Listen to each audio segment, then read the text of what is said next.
దావీదును పడగొట్టడానికి సైతాన్ ఏం చేసిందంటే ఒక సందర్భంలో ఆయనకు ఒక ప్రేరేపణ ఇచ్చింది. ఏంటి? జనసంఖ్యను లెక్కించమని ప్రేరేపణ ఇచ్చింది. చక్కగా అక్కడ రాయబడింది, మరి ఒకసారి ఇశ్రాయేలుకు విరోధముగా అపవాది లేచి జనసంఖ్య లెక్కించుటకు దావీదును ప్రేరేపించెను అని అక్కడ రాయబడింది. అంటే మనం చాలా జాగ్రత్తగా ఉండాలి. జనసంఖ్యను లెక్కించుట దేవునికి వ్యతిరేకం కాబట్టి అపవాది ఇప్పుడు ఏం చేస్తోంది? ఇండైరెక్ట్గా దావీదును దేవునికి దూరం చేస్తాం. డైరెక్ట్గా కాదు. డైరెక్ట్గా ఓ సందర్భంలో చేసింది, బెత్షెబతో పాపం, అది డైరెక్ట్గా సెపరేట్ చేసింది.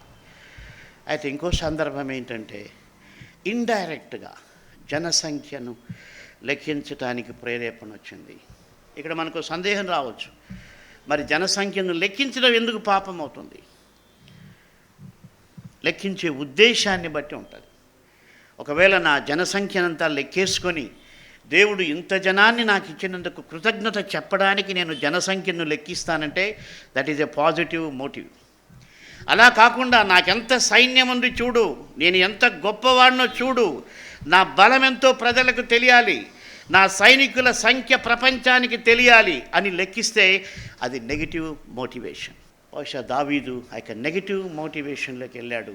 అందుకే దేవుని యొక్క ఉగ్రత ఆయన పైకి వచ్చింది. ఇప్పుడు సైతాన్ ఏం చేసింది? చాలా కుయుక్తిగా దావీదును బాధ పెట్టింది. ఆయన చాలా బాధపడ్డాడు. తెగులు ఒక్క రోజులో లక్షల మందిని చంపేస్తుంది.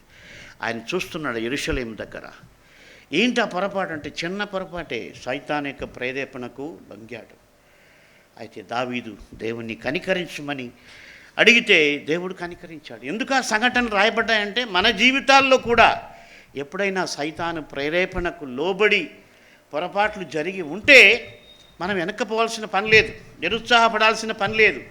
ఆయన బహు కనికరము జాలి కలిగినటువంటి దేవుడు. ఆయన కరుణా సంపన్నుడు, దయాదాక్షిణ్య పూర్ణుడు, క్షమించుటకు సిద్ధ మనస్సు గలవాడు అని లేఖనం ఆయన గురించి చెబుతాడు.